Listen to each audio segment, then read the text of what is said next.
up a seat at the bar to join us for another episode of McAnally's Pubcast, a podcast exploring the fun and fantastical mind of Jim Butcher's The Dresden Files series. Hosts Tanzan, Jess, and Maggie bring you another round of literary analysis on this immense, immersive, and colorful environment inhabited by Harry Dresden, the world's only licensed private investigator and professional wizard. Join an active and engaged community of new and die-hard dedicated fans focused on the fabulous themes, theories, characters, context, lore, and more. This is McAnally's Dresden Files Pubcast by Free Flow Rambling. Conjure by it at your own risk.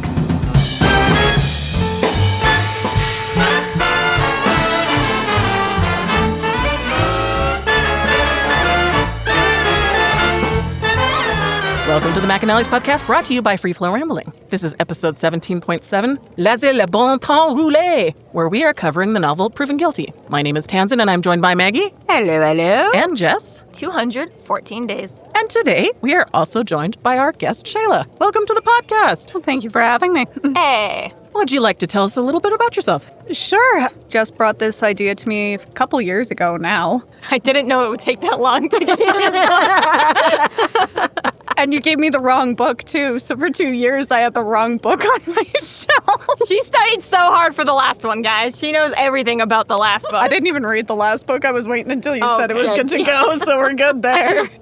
Currently, I do my own horror book and movie reviews. I can be found on TikTok and Instagram under the username horrorfile62318. I'm also on Goodreads, so if you want to see the obnoxious amount of books I can put away within a month, I'm on there as well.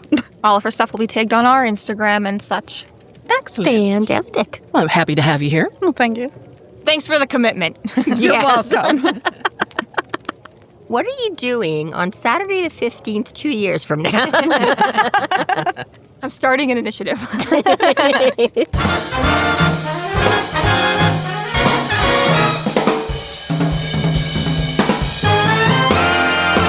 Thank you to our Patreon subscribers for your generous support.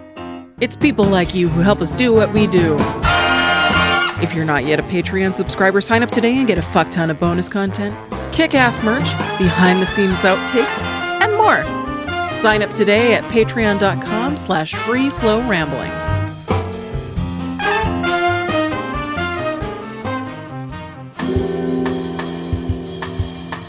Chapter 9. Harry bails Nelson out of jail and gets the story of the supernatural assault at Splattercon. They drop Nelson off at the airport and then leave for the Carpenters to face the music. I think you meant Splattercon, exclamation point, exclamation point, exclamation point. You were not. Was I supposed to say it like that? Have you listened to the audiobooks at all, Shayla? No, I'm not really an audiobook person. That's thank fine. God, neither am I. I mentioned it last episode. It's just I like it because James Marshall that does it. Every time it comes up in the book, that's how he says it. Oh, like that's Splattercon, hilarious. exclamation point, exclamation point, exclamation point. Realizing it just a little bit. Sorry. Yeah, so it's kind of it's kind of a gag now with the thing. Harry is a liar. Liar pants on fire. Once again, not that you have to disclose your funds to your friends, but even now when he's like, oh, Murphy, they haven't upped the price since like 1700s and blah, blah, blah. But I have been putting all my money towards Little Chicago. And I also have a stash so I can bail random teenagers out of jail. It's like, who are you? Yeah, that's like $2,000 he's got stuck away that he had to pay for this. We And found he that out later. He woke up with financial literacy one day? That doesn't make sense. What kind of rainy day funds are you building? Right? For a man who has nothing and cannot afford anything. Remember the days where he couldn't afford a steak? Or the taxi home? Yeah, and I was going to bring that up too. But he does, in all fairness, say that it has been increased a little bit since then. But obviously, maybe it's just all that money he's saving on, like, housekeeping. I don't know. I wasn't putting money towards it before anyway. Although I feel like they did mention, was it in the first time or does it come up at another point? I think early on when he mentions the fairies first come in, he says they also, like, stock his pantry. Right? Yes, and that is probably helping his food cost budget. You are right. Yeah, even though he ends up with, I forgot about that, too. I don't know if you know about Lots this, of Shayla. frozen pizza. So, in an earlier book, in book 4, he had to help out the fairies, and part of his reward, without asking, is he now has this, like, team of fairies that come in and clean his house whenever he's not there. Okay. And before that, I mean, he was a bachelor and he was busy running around saving the world. So his place wasn't like filthy, but it was kind of, unorganized and a little bit messy. And so now he just, they replaced his cat's litter box with like a nice pine handmade wooden fairy bowls and all this kind of stuff. So, but he does mention too that they stock the pantry. So, but he ends up with like weird things like 15 boxes of Fruit Loops and like, he's also not really butter. supposed to say anything about that. He can't say anything to anybody. So it's kind of like, well, can't complain, though I might want to. Yeah, so hence the point about his groceries, and that is that he might be spending less, but it's literally like a crapshoot on what he'll find in there at any given day. And the thing about Harry is that he's probably the only person in Chicago who has a real legitimate reason to be building an apocalyptic bunker. Right. And he's not. He's just like, no, I want my depleted uranium and 15 boxes of Fruit Loops, and I'm good. Which is, the one place they're not allowed to go is in his lab. The fairies don't get to go down there, and which I liked, considering he didn't know they were coming in the first place and that this was going to be a thing. But I don't know, maybe that just goes with the whole fairy magic. They're just like, we'll just read your mind and know that this is a no-go. We know about wizards. Maybe they just couldn't lift the carpet. they couldn't get to the trapdoor. Yeah, I'm sure that's the problem they had while getting into his wizardly warded house. Toot's not that strong. Yet. I don't know, from what I read in the previous chapters of this book, of just on his door alone, like... Yeah. Need a bit of a sledgehammer just to get probably in. just enter through the Never Never. And speaking of that, I miss Toot. We haven't seen Toot in a while. Yeah. Now I feel sad. So he pays for Nelson's bail. Lucky lad. Yes, and we also learned that Nelson is thin and lean and also a Splattercon fan, apparently. He's got the button. And Sure? Harry describes may or him may like not he's a does model. martial arts. I don't know if it's described as a model, because like my vision for Nelson is just like this tall, lanky, like long hair, like kind of that burnout you'd see in every 80s horror movie. I don't know. Just about. Slicing your finger on cheekbones is pretty Oh, he just model. has James Marster spiked cheekbones. That's the only addition you can add to James that. And he's Marster's- elegant. Is a model worthy. Maybe then He I is. just read Nelson completely wrong, because I'm just envisioning like sharp cheekbones. I'm imagining gaunt and they're like protruding a little bit. That's why I think it's something specific, though, because he doesn't describe him as like some drugged out kid who looks all skin and bones. He describes him as just being like whipcord and Which like, I think is strong, kind of sharp the thing. Like, cheekbones. given Molly's look and the fact that this guy has been arrested, I think that Dresden's expecting a bit more the gaunt, junky-looking kind of whatever, and he's like, he sort of is, but not quite, because it's not just like druggy far thin. It's not just like gaunt. He's like, no, he's actually like, he says like martial arts or something, where there's actually like muscle and tone and stuff there. And then he also says that despite all this, he's only a 19-year-old kid and he's got some martial arts training under his belt and he's just, a guy. And he still takes the time to think things through before he just automatically jumps Dresden. So, Jim Butcher and or Dresden are trying to imply that, like, this isn't your average, junked out. He's, I don't know, like he's I a don't know. little bit, just Still participating member of society without the, I don't know, just being in jail. And we get, Molly says he didn't do it. Nelson says he didn't do it. But the implications versus who Nelson actually is. Yeah, and that's a big plus in Dresden's book, because he's annoyed at Molly for the whole thing, which don't blame him. And and Nelson basically comes out and he's all like, okay, thanks, I gotta go now. And Justin's like, the fuck? See, and that's probably why I thought of it like lanky, like rough around the edges, because that's such, even in horror movies, that's a trope, like kind of person was in wrong place, wrong time. Mm-hmm. And you see it all through horror movies all the time. It's just like this guy who's rough around the edges, he happened to be there for this incident. And it's like, oh no, you obviously did it. Automatic. Because you look like a piece of shit. You're going to jail. Yeah. But the fact that he does stop for half a second, even though Dresden's like trying to nudge him into that, go ahead, take a swing. Come at me. Dresden would never do that. Come at me, bro. And he's like, he actually thinks about it for a second, which, granted, a lot of men twice his age wouldn't think about it before they. So you're right, it does. It gives you just a hint that there might be a little bit more to Nelson. There's a touch under the surface there. I think a good benefit of the doubt there, like maybe, but he also seems kind of douchey there too. Like it could go either way at this point. Yeah, I mean, he is still 19 and whatever, so yeah, he doesn't have all the maturity in the world, but... He doesn't even have a frontal lobe yet. Harry just got his, so... Right, still learning how to use Harry's it. still breaking his in. It's like he comes and goes. So he comes out. He's all happy. He goes to greet Molly, and Molly's okay, but like a tiny bit standoffish. There's some. She's just not quite as happy to see Nelson as Nelson is to see her. I sort of read that as like she's like, I'm in front of Uncle Dresden. That's kind of what I was reading it as, too. It's just like, oh my God, not here. That's interesting, because, I don't think I did quite read it, but I get it. Yeah, it's hard to remember, because I know why. So it's hard to remember what I initially thought for that scene, but... Yeah, I feel like I think a little bit, too, of like, you just got arrested, bitch. Yeah, Did it or not. I feel like I read it a little bit the way Dresden seems to, that Molly's not quite as into it But yeah, whatever. I'm with you to disappoint my parents, not because I like you. My parents aren't in the room, stay 10 feet away from me. Right. So he immediately gets on the phone to call the cab. Speaking of his finances, I mean, we're jumping ahead slightly here, but decides he's got to do whatever, blah, blah, blah. They drive out to the airport. They drive to the Carpenters' house. He's like, keep the meter running. Goes in, has like probably a minimum half-hour conversation or something. I'm like, this was the boy who exactly in book 1 pretty much had to like jog out to like, Michigan to get to the lake house because he couldn't afford like a cab or anything, and now he's just like, just 15 taxis a day, whatever. Keep the meter running. I'll go from like downtown or where, because he's like a couple blocks from his house to the station, and we figured Dresden's sort of inner city or something ish. I don't know, sure, right? But all the way out to the airport, all the way back to the Carpenters, and just keep the meter running, bro. I'm like, okay, see, that to me, that's even worse than like the 2,000 rainy day fund for like the bail money or something. I was like, when did you become Mr. Money? But now, once again, are we coming back to Bigfoot's gold nugget? He finally figured out how to cash that thing in, and now he's like taxis for days. Just shave off a couple of gold scraps every day. You're good to go. Right.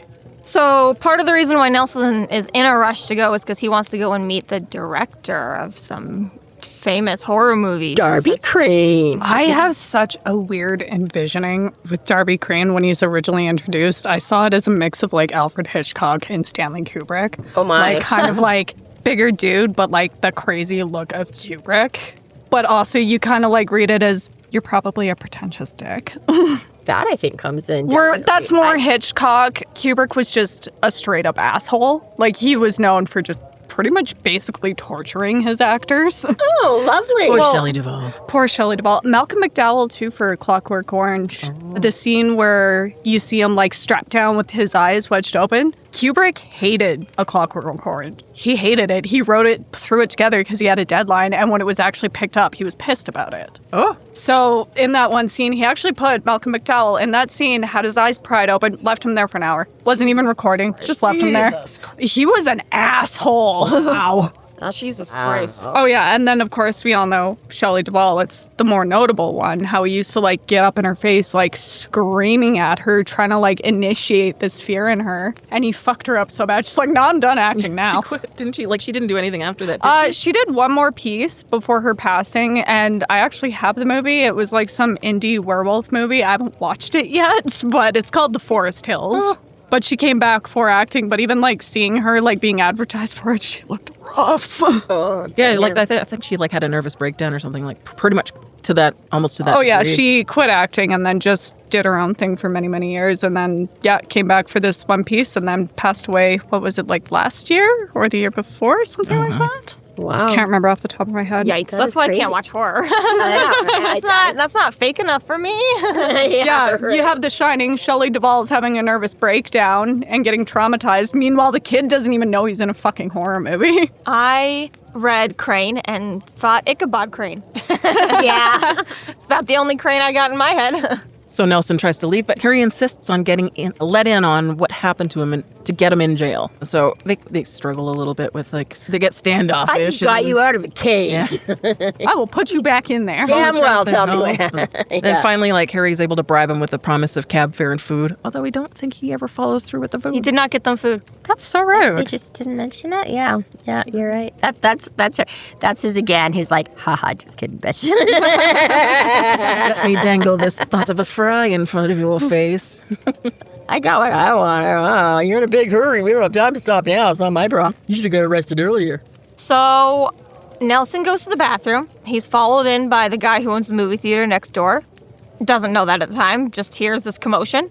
when he comes out of the bathroom, guy from the movie theater is dead. And there's a lot of blood everywhere. Not dead. Not dead. He was just shit. He's not dead yet. We're getting there. Not yet. Tis but a flesh wound, too.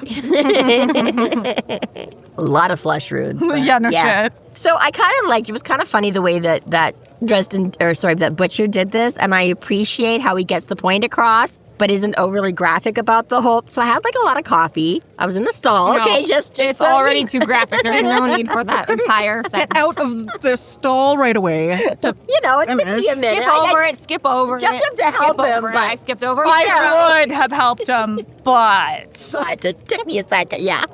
It's funny. Not necessary. It's not too bad. Like you said, I don't always go in a lot for like toilet humor and that, but I was like, all right, this was kind of, you did sort of subtly make the point without having to be too graphic and disgusting about it or anything like that. Just, It's the kind of toilet humor I can definitely appreciate because it's not like graphic and disgusting. Yeah, it's just like, okay, we've all been there. It's like, you need to get to something, but Exactly, right. Especially like any parent or anything like Absolutely, that, right? yeah. You know that you're like, okay, I'm coming, but dude, you gotta give me a sec. Sounds like a personal problem.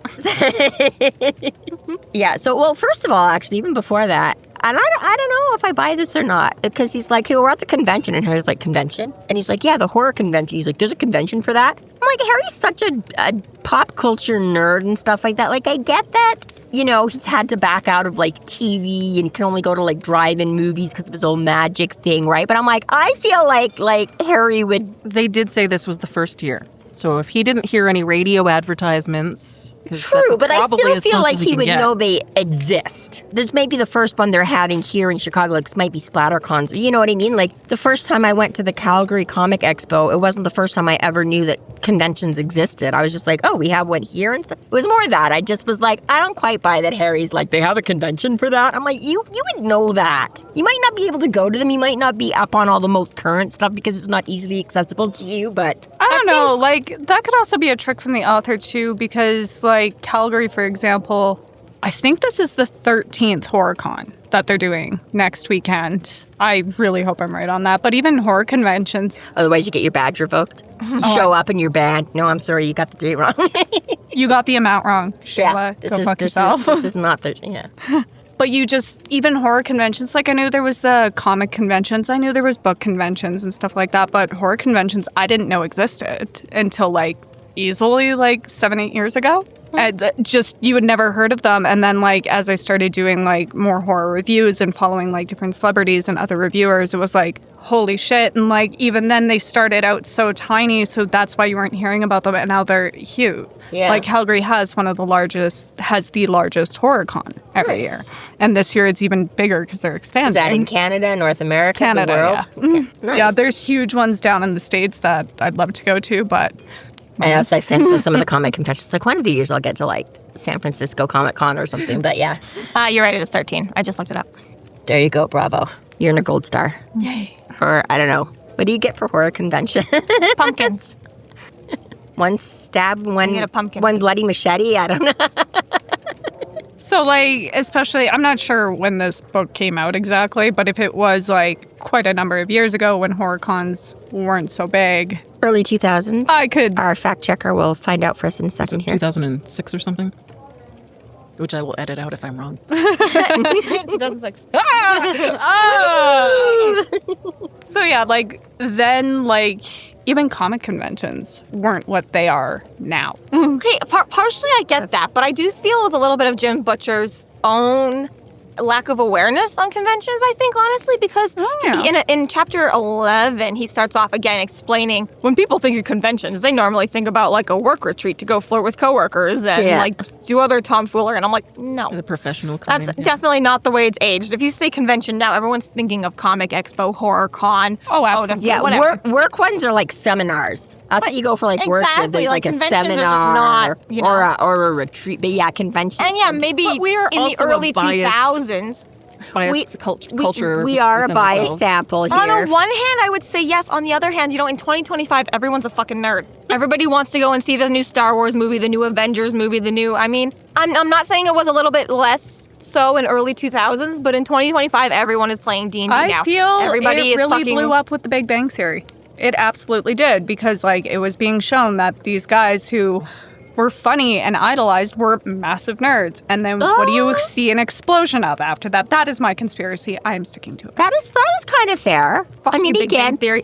we kind of trended a little more towards the nerd side of it, so we might not have, but yeah, I found it to be annoying because I've been a nerd my entire life. Maybe not fully horror nerd, but just in general. But after the Big Bang Theory, and I'm like watching all these people I went to high school with who used to pick on me and try to beat me up for loving Star Wars and would bully me relentlessly, and now they're all into it. It's like, you assholes.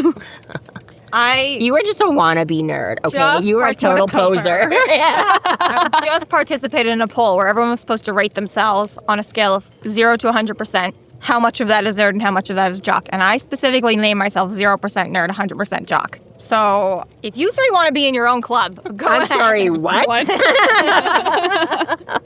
No way in hell I'm on your team with this. How many shifts did we have where we'd only talk about like Lord of the Rings or Harry Potter? That wasn't me. Or Doctor Couldn't Who have been or me. Harry Dresden? No, not Doctor Who. I never got into that. Okay, fine, but Jess does. Jess plays D&D. She recreational. DMs D&D. Just for fun. She tries to recruit people. She watches other people play D&D.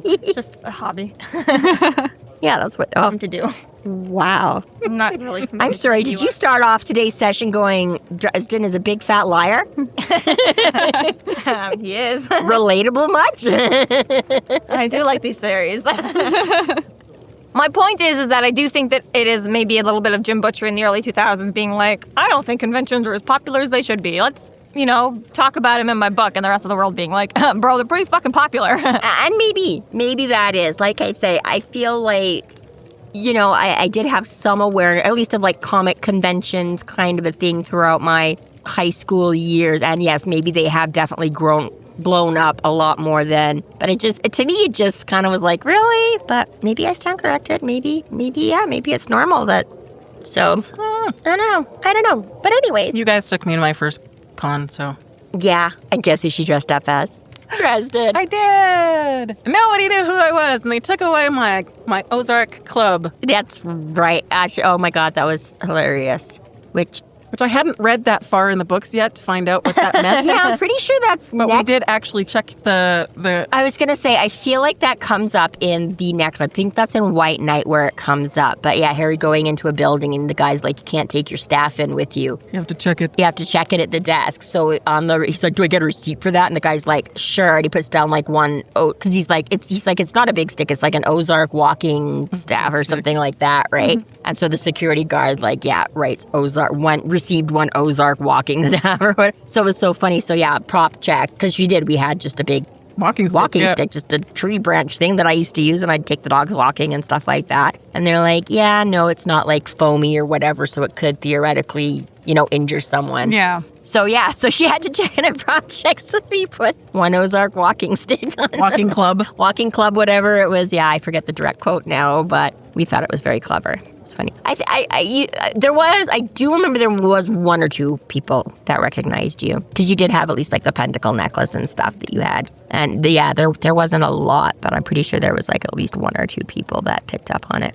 Unfortunately, Tansen's also not 7 feet tall, so I'm not. They didn't have that clue in. I have breasts and shit too, so. Whatever, you can gender bend. The last time I did a cosplay, I did Negan from The Walking Dead. Nice. That'd be fun. It was, actually. Put a lot of hard work into that costume. Nice. Unfortunately, I didn't watch it, so. I had Lucille and everything. Nice. I had to make it, but you can buy Did they let you walk in with that? Yeah, because it was just a plastic bat. I And saw the somebody else barbed with wire, I actually found like fabric barbed wire. Oh, cool. Around it. Yeah, it's like definitely, Amazon wasn't as big as it is now, but it was still big enough that it was like, you could still find quite a bit on Amazon. Nice. Yeah, I seem to remember walking around that year and like seeing other people with implements that should have been also checked and was like, grumble. Yeah. Oh. How did they get away with that? A lot of the weapons get thoroughly checked because I had to go through and you get like a tag to be like, okay, this is safe to be walking around with. So when I went through prop check, like they like went through everything, like feeling the barbed wire to making sure that it was a plastic bat and not something wooden. Yeah, some of them are remarkably realistic. Yeah, and yet actually are made of fluff and cotton. But so Nelson explains that there was no way anyone else could have made it into the bathroom. There's no way that anyone could have made it out. You hear when the door opens because it screams and there's a bunch of people outside making a bunch of noise that you would hear if the door was open. And there's no other exits. Yeah. Unless somebody could squeeze through the air vent that quickly and easily. Yeah, maybe that's what happened. But yeah, so very suspicious, very not good for Nelson. No. The only other person in there, the only other person seen going in there, old guy walks in after him, gets the crap beaten out of everybody. And the first person on the scene is a cop. See, that's why I say it goes so much towards horror movies, because even in A Nightmare on Elm Street, the original one, the first victim, Tina, she gets ripped apart in her sleep, and the only person in the room with her is her boyfriend. Johnny Depp. No, Johnny Depp was Heather Langenkamp. Damn it. No, her boyfriend Rod. I cannot remember the actor's name, but he freaks out because he just watched his girlfriend get slashed to death, going across the ceiling and everything, and then he's covered in her blood. He freaks out and he's just I'm fucking out of here. I'm gonna get blamed for it. So he does. He bolts, and of course a day or two later, he's picked up, still with no shirt on, just wearing his jeans and not even any shoes, still covered in her blood, and they just take him in because it doesn't look good for him. Yeah. So it is a trope you do see, the whole, wrong place, wrong time, but how the hell do you explain that? And then Rod ends up dying, but that's neither here nor there. But as they do it all good. Oh, Nelson, it is not looking good for you, buddy. Yeah, no, sorry, Nelson. He unfortunately was not the last girl. But yeah, and rightly so, right? Anybody under normal circumstances would be what other explanation is there? With a lack of any other evidence. Nelson did the right thing, allowing himself to be arrested. It's way less suspicious. Yeah, that's right. I mean, if you've been found wandering around shirtless a couple days later, they covered in someone else's blood. Yeah.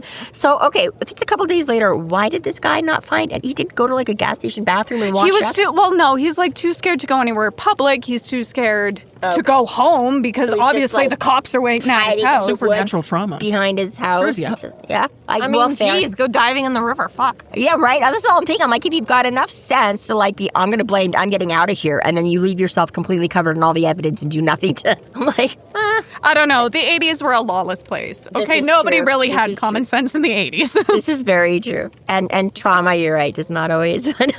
Yeah, factor in the trauma part, I guess. Just go with it. It's just that whole suspension. It doesn't have to make sense, okay? Just shit's happening. His brain was jello after that. Well, I mean, how would you feel too? You're just sleeping. All of a sudden, your girlfriend's screaming and on the ceiling, and then just gets slashed right open and pours blood all over you. Let's be fair. John Winchester didn't handle it really any better. No, he really didn't. Nobody does. No.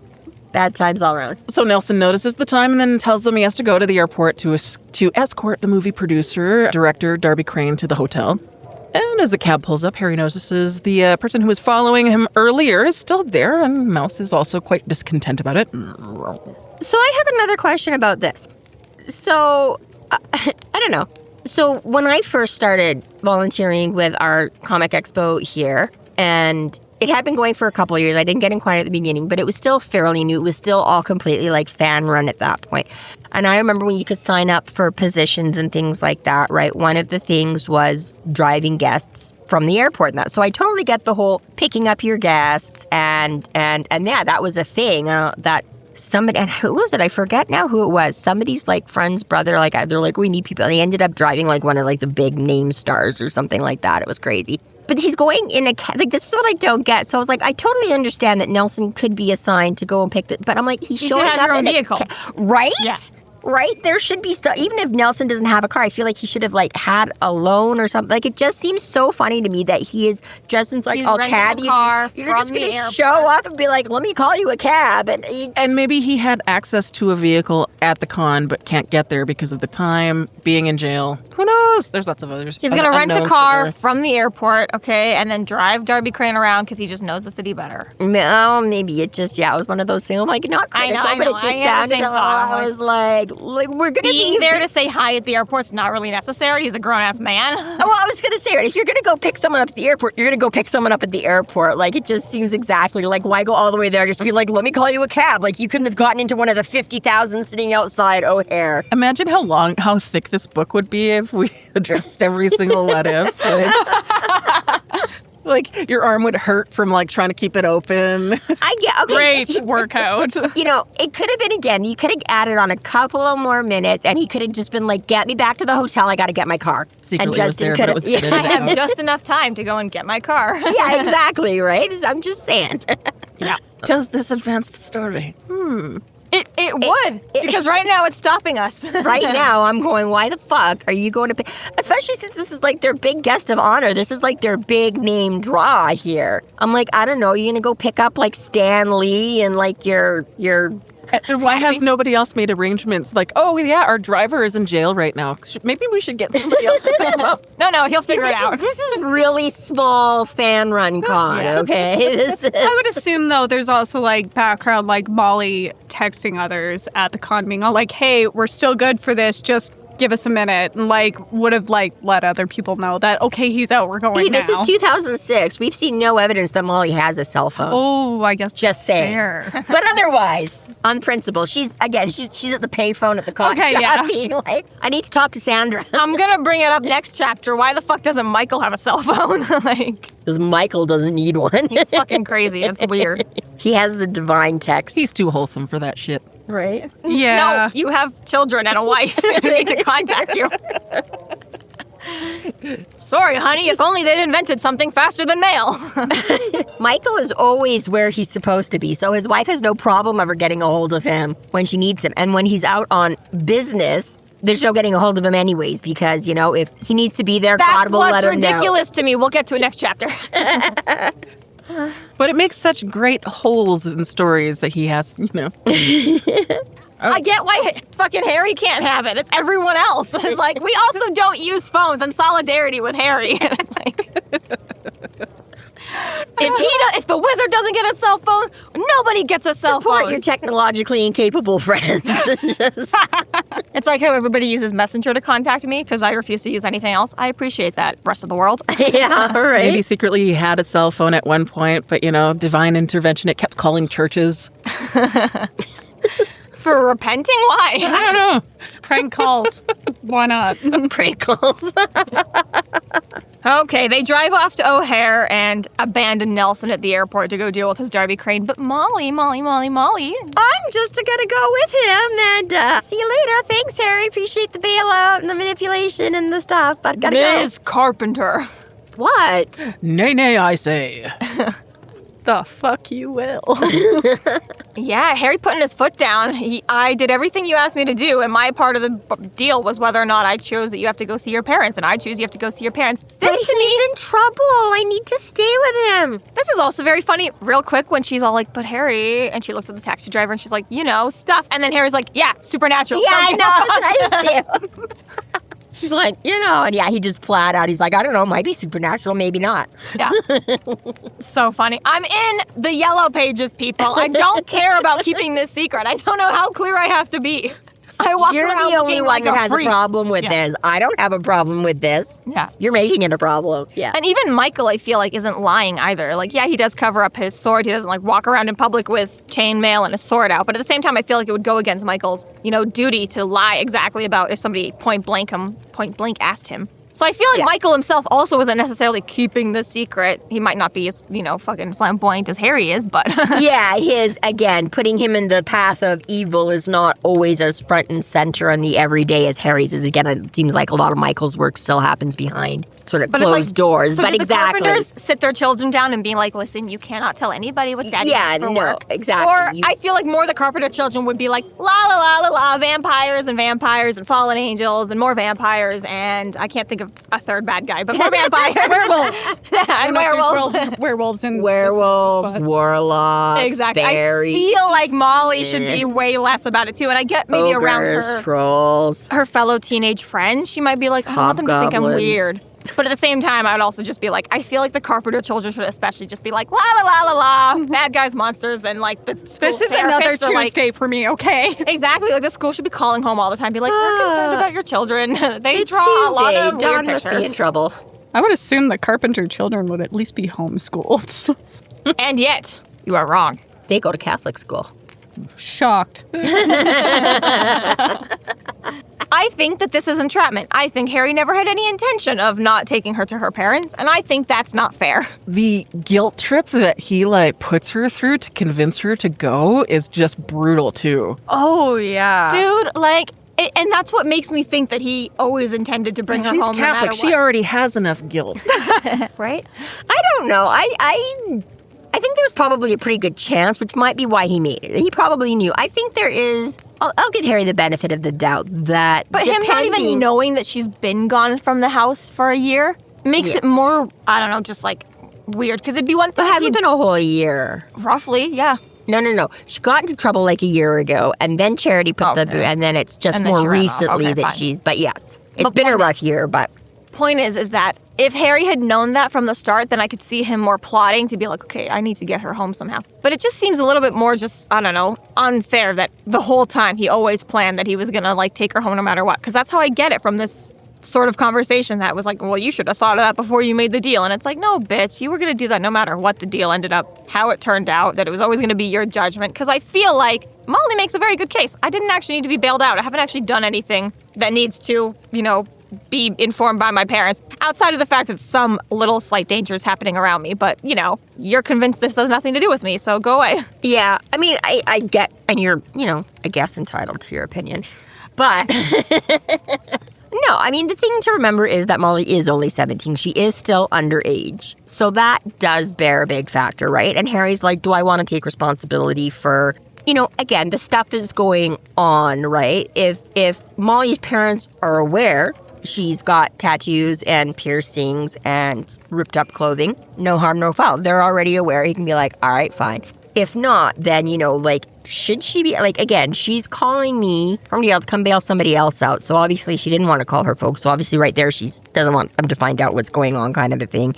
She did, kind of lie, cheat, and steal to get Harry down there. And then she's just trying to be like, okay, well, whatever. But, I think Harry's got some fair points for being like, I don't feel like if this comes to light somewhere, and it will, because, of course, Michael and Charity find out everything because God's just going to make sure no matter what.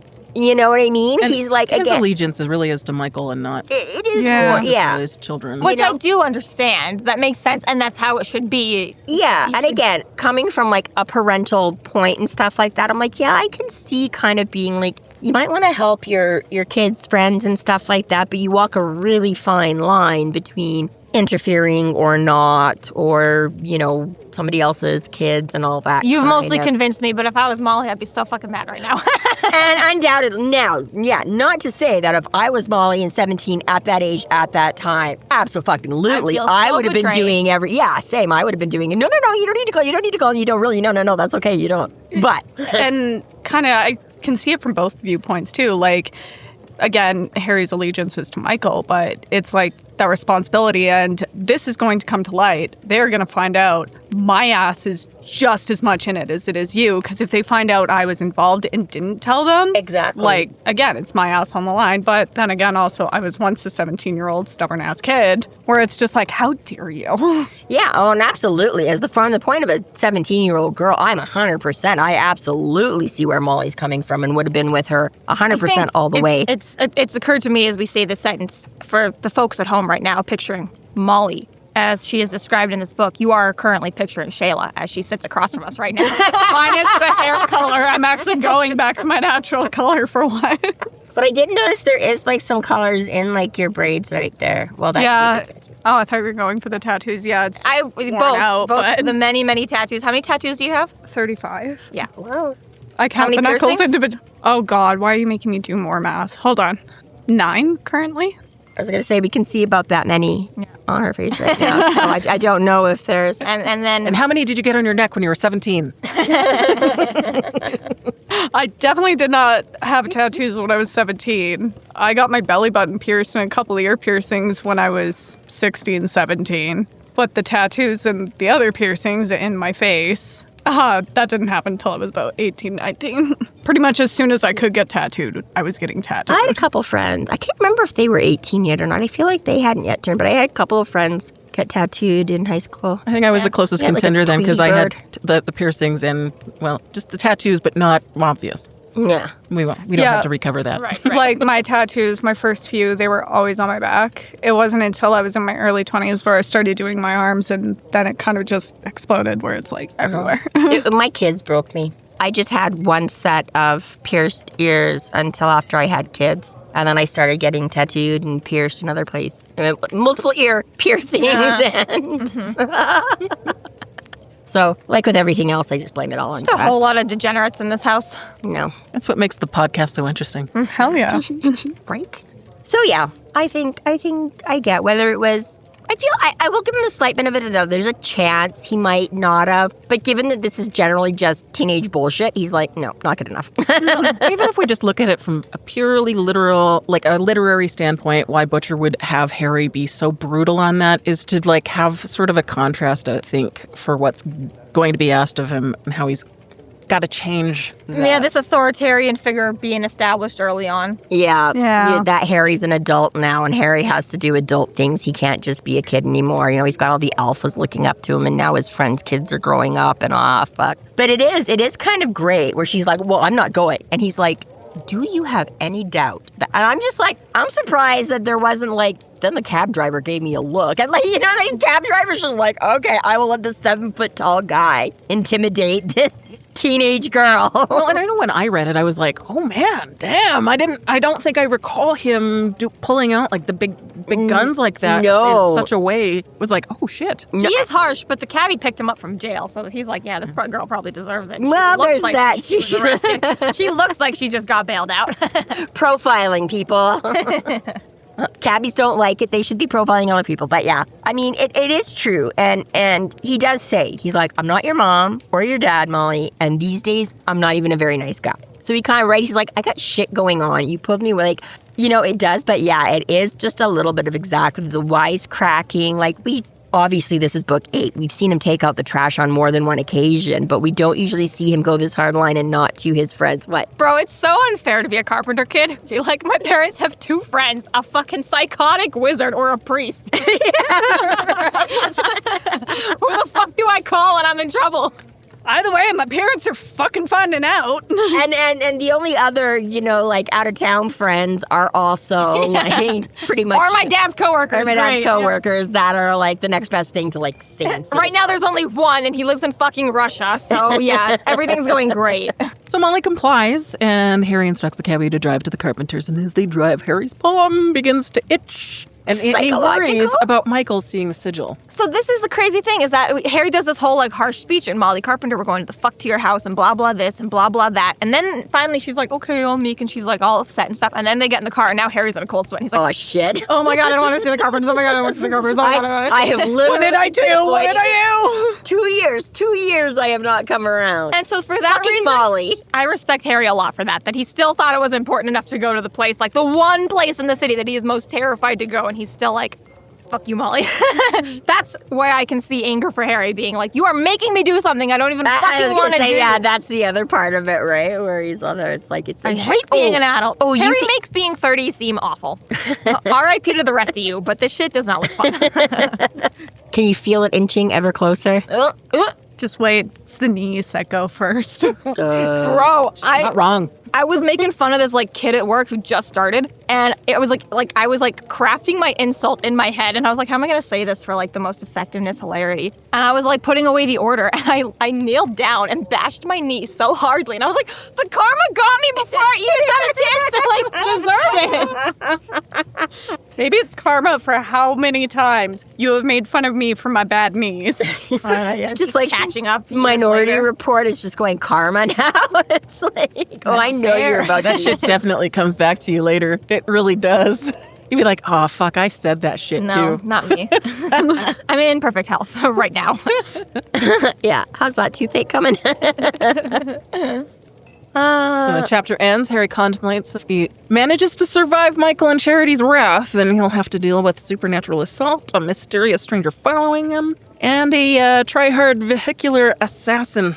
all the fun stuff. Well, it's awesome, too, because not only is he, like, sweating bullets over, because he's like, Michael's going to know. There's no way Michael's not going to know. Michael's not going to go. On top of that, I'm coming home with Molly looking like this, and Charity is going to. I'm like, even Michael kicking my ass now pales in comparison to me bringing Molly home and having to face... To her mother's daughter. Yeah, he's like, he just cannot win for losing it here. You stop at Walmart first and you put on different clothes. Yeah. Can we, like, bottle dye your hair like brunette in the car? Is there I'll just buy you a wig. Yeah, it's like, I don't even care. I'm going to buy you a really big toque. You can just shove it all up under. Only you learn magic for that, beanie. Harry. This is the United States. He's going to buy her a Harry, beanie. you're this all-powerful wizard, and you can't even, like, alter her a little bit. Just a little glamour. Come on, Harry. Yeah. Thank you so much, Shay, for joining us this episode. Yay! You guys are going to hear her several more times as we tackle this book. And we do mean tackle.